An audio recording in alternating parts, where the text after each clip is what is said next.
मॅथ्सचा भाग 2 त्यातील लेसन 4 भौमितिक रचना यातील आपण संकीर्ण प्रश्न संग्रह 4 आज अभ्यासू.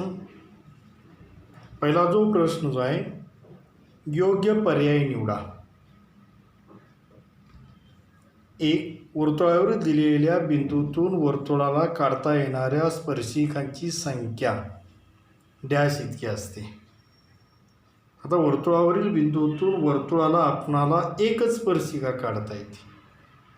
म्हणजे यातील पर्याय जो आहे तेव्हा 4 पर्याय दिलेले, A3, B2, C या ठिकाणी 1 आणि D या ठिकाणी 0. त्यातला हा जो C पर्याय जो आहे हा बरोबर. म्हणजे वर्तुळावरील बिंदूतून वर्तुळाला एकच या ठिकाणी स्पर्शिका इथं काढता येते. 1 आणि 1च.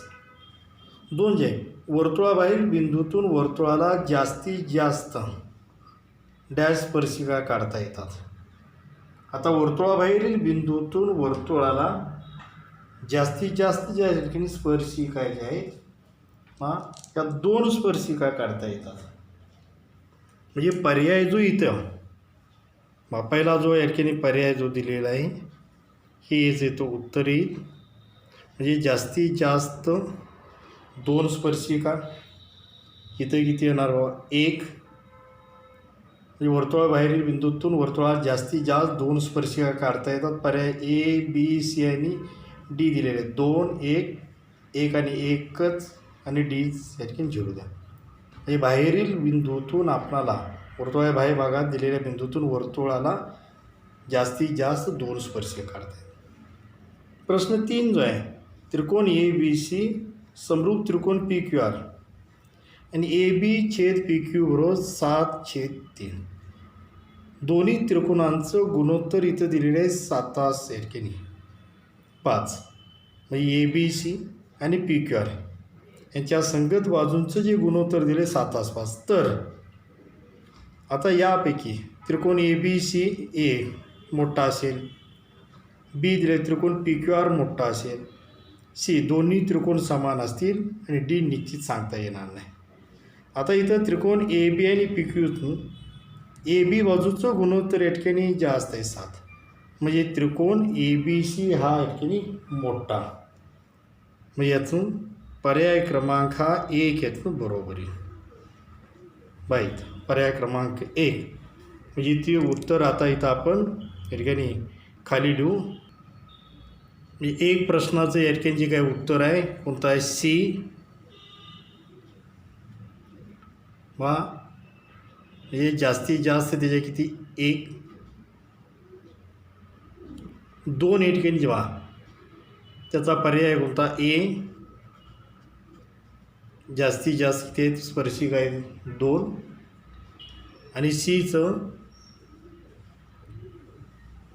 पर्याय A त्रिकोण ABC मोठा असेल. कारण याचं गुणोत्तर जे आहे ABC त्रिकोणाच्या आणि PQR त्रिकोणाच्या संगत बाजूचं गुणोत्तर दिले आहे 7/5. बाजू AB 7 आणि त्याची संगत बाजू जी आहे PQ 5 आहे. साहजिकच त्रिकोण ABC हा मोठा, गुणोत्तर जास्त आहे.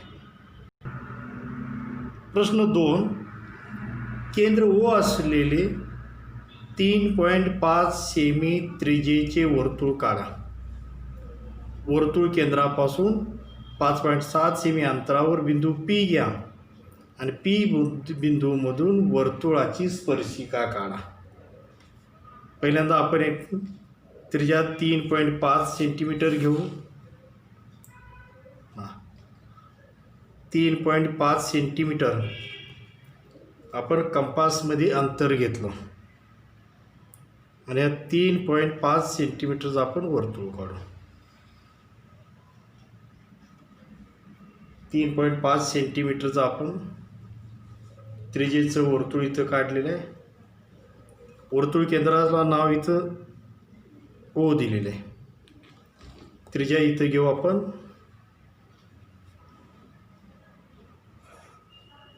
त्रिज्या 3.5 सेमी.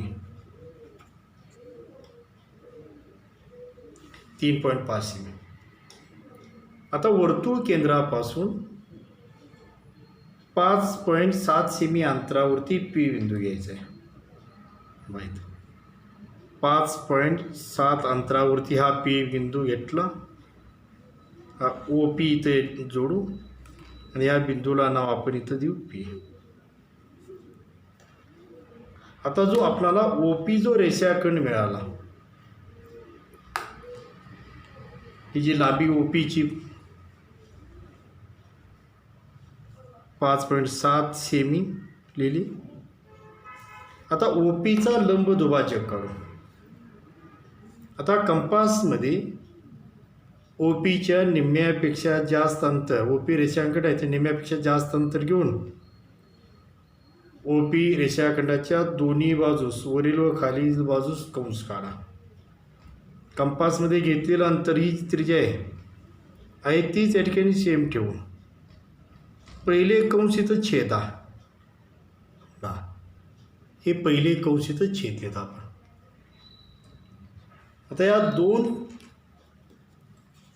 छेदन बिंदूतून जे कंस इथं छेदलेत त्या बिंदूतून जाणारी आपण या ठिकाणी ओ पीला लंबरेषा काढू. ही लंबरेषा इथं काढली. आता हा जो या छेदन बिंदूला आपण नाव इथं यम देऊ. म्हणजे ओ एम बरोबर एम पी, कारण यम हा ओ पीचा इथं आपल्याला मध्यबिंदू मिळाला. आता यम बिंदूवरती कंपासचं लोखंडी टोक ठेवा आणि त्रिज्या ओ एम घ्या. त्रिज्या ओ एम बरोबर काय होतं ओ पी. त्रिज्या जी काय ओ एम बरोबर आहे की ओ पी.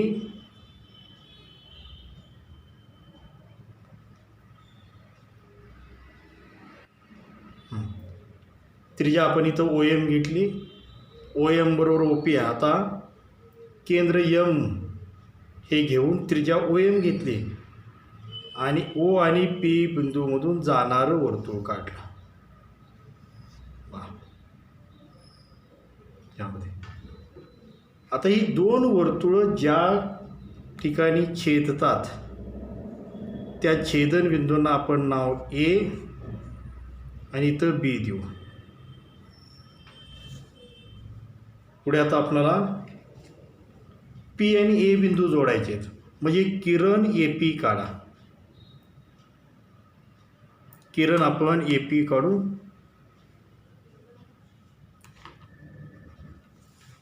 म्हणजे किरण या ठिकाणी P A, sorry A P नाही, पी ए काढला आणि पी ए ही या वर्तुळाची स्पर्शिका. दुसरा या ठिकाणी जो काय किरण इथं पी बी काढू. म्हणजे दुसरी जी स्पर्शिका जी आहे ही आपणाला इथं पी बी मिळते.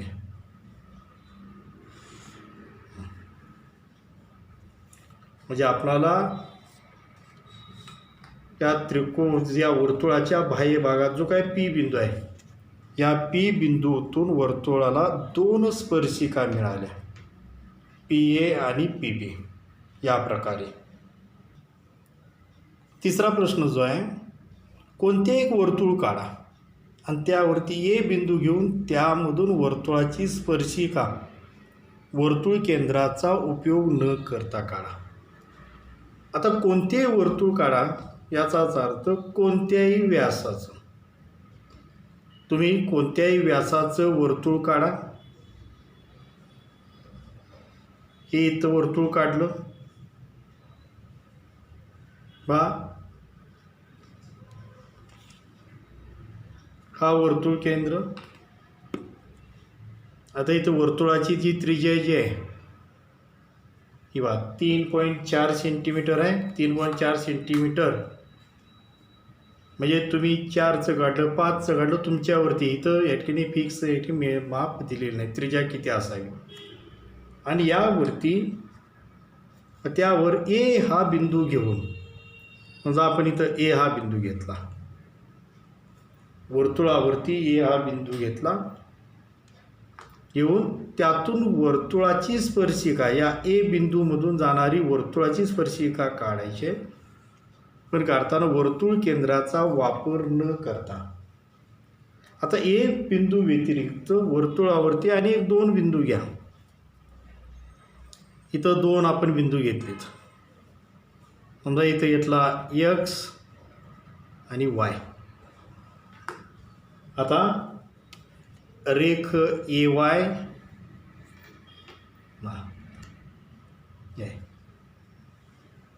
रेख ए वाय, रेख ए एक्स आणि रेख एक्स वाय जोडा.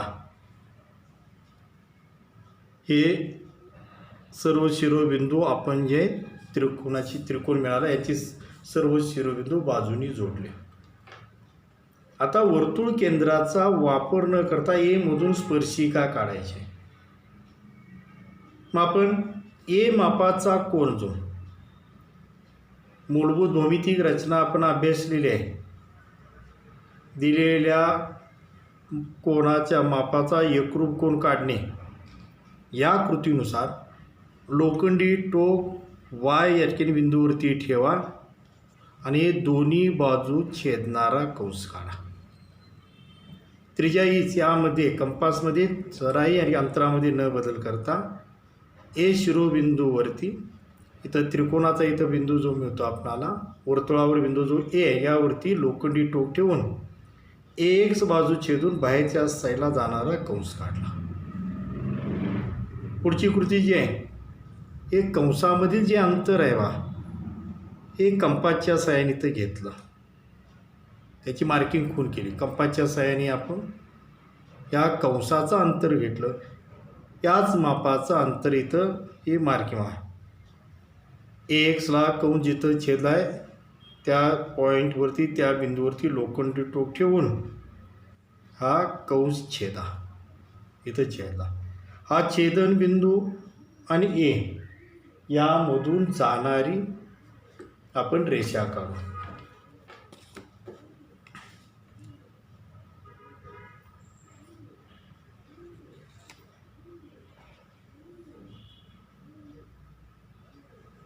हा छेदनबिंदू आणि ए यामधून जाणारी आपण ही रेषा काढली. आता यावरती नाव घेऊ आपण इथं शिरोबिंदू बी, म्हणजे आपणाला ए बी ही स्पर्शिका मिळाली आणि वर्तुळाच्या बी बिंदूतून एटकीन जाते. म्हणजे वर्तुळाला स्पर्शिका ए बिंदूतून जाते. वर्तुळाला स्पर्शिका आपण वर्तुळावरती ए बिंदू घेऊन त्यातून जाणारी स्पर्शिका ही बी ए काढली. त्रिज्या जी होती अशी मोजली होती, त्रिज्या 3.4 सेमी हे त्रिज्येचं अंतर लिहिलं. या प्रकारे तुम्ही कोणत्याही मापाची त्रिज्या घेऊन वर्तुळ काढू शकता. आणि वर्तुळ केंद्राचा वापर न करता म्हणलं की तुम्ही या प्रकारे कृती करून सांगितल्याप्रमाणे एकरूप मापाचा कोन काढणे या कृतीनुसार तुम्ही स्पर्शिका काढू शकता. प्रश्न 4, 6.4 सेमी व्यासाचे वर्तुळ काढा. वर्तुळ केंद्रापासून व्यासा एवढ्या अंतरावरती बिंदू आर घ्या आणि या बिंदूतून वर्तुळाच्या स्पर्शिका काढा. आता इथं व्यास जो सांगितलेला आहे डायमीटर डी बरोबर 6.4, म्हणजे त्रिज्या त्याची आहे आर बरोबर आर बरोबर D/2, म्हणजे त्रिज्या येणारी ज्या नेहमी 3.2 सेंटीमीटर. आता हे 6.4 सेंटीमीटर व्यास जो आहे आणि त्रिज्या आपणाला व्यासाच्या ठिकाणी निम्मी आर या ठिकाणी 3.2 मिळाली. आता इथं आपण 3.2 सेंटीमीटरचं वर्तुळ काढू. 3.2 सेंटीमीटर त्रिज्या असणार, कारण व्यास दिलेला आहे तो 6.4, त्याच्या निम्मे त्रिज्या येते, कारण डी बरोबर 2R. मग आर बरोबर काय, डी भागिले 2 म्हणजे 6.4 भागिले 2 म्हणजे 3.2 सेंटीमीटर त्रिज्या घेऊन आपण वर्तुळ काढू. 3.2 सेंटीमीटर त्रिज्येचं वर्तुळ काढलंय आपण. हां, वर्तुळ केंद्र. आता या वर्तुळ केंद्रापासून व्यासा एवढ्या अंतरावरती, व्यास या ठिकाणी वर्तुळाचा किती आहे, 6.4 आहे.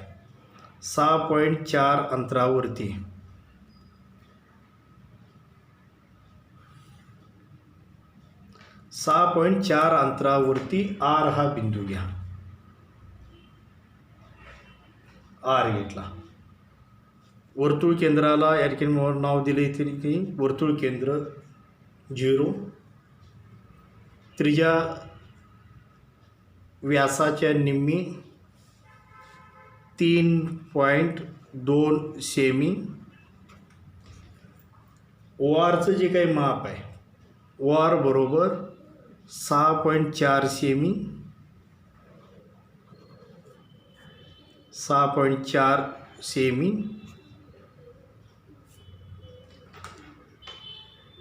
आता आपण हा ओ आर जो रेषाखंड जो आहे, ओ आर रेषाखंड दुभागू. ओ आरच्या निम्म्यापेक्षा या रेषाखंडाने निम्म्यापेक्षा जास्त अंतर घेऊन ओ आरच्या वरील व खालील बाजूसाठी कंस काढलेत. कंपासमध्ये हेच अंतर त्रिज्या ठेवून न बदलता पहिले कंस या ठिकाणी छेदा. लोखंडी टोक आता ओ वरती ठेवलं आणि पहिले कंस छेदले. हा आता पहिला आपण जरा कंस वाढवू. आता हे जे कंसाचे जे काही छेदन बिंदू आहेत, यातून जाणारी आणि ओ आरला लंब असणारी रेषा काढू. हां, ओ आरला लंब असणारी तर आपण रेषा काढू. ही लंब आता ही इथं लंब आहे 90 डिग्री. त्याला नाव तुम्ही यम घ्या. इतर कोणतंही घेतलं तर चालतंय बाबा. यम घ्या. घेतलं. आता ओ एम त्रिज्या घेऊन, कारण आता इथं यम हा मध्यबिंदू मिळाला, कारण ओ आरचा लंब दुभाजक या ठिकाणी आपण काढला. त्यामुळे ओ एम बरोबर एम आर आणि यम हा ओ आरचा मध्यबिंदू मिळाला. त्यामुळे त्रिज्या जर इथं अंतर ओ एम जरी घेतलं आपण, ओ एम बरोबरच इथे काय इथं ओ आर, म्हणजे ओ एम बरोबर आपल्याला इथं ओ आर या ठिकाणी माप येते. इथं बरोबर माप घ्या आणि आर आणि ओ बिंदूतून जाणार हे वर्तुळ काढा. यातून जाणार आपण हे वर्तुळ काढलं. आता ही दोन वर्तुळं ज्या ठिकाणी छेदतात, ही दोन वर्तुळं ज्या ठिकाणी छेदतात त्या छेदनबिंदूंना नाव एक्स आणि इथं वाय देऊ. आणि आता आर एक्स या ठिकाणी जोडू. किरण आर एक्स काढा.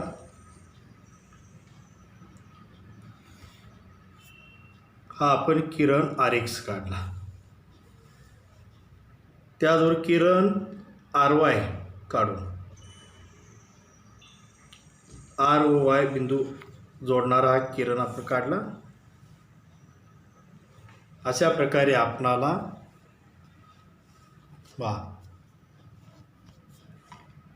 बाह्य भागातील आर बिंदूतून वर्तुळाला दोन स्पर्शिका मिळाल्या, आर एक्स आणि एक्स वाय. ह्या दोन स्पर्शिका आपणाला मिळालेल्या आहेत.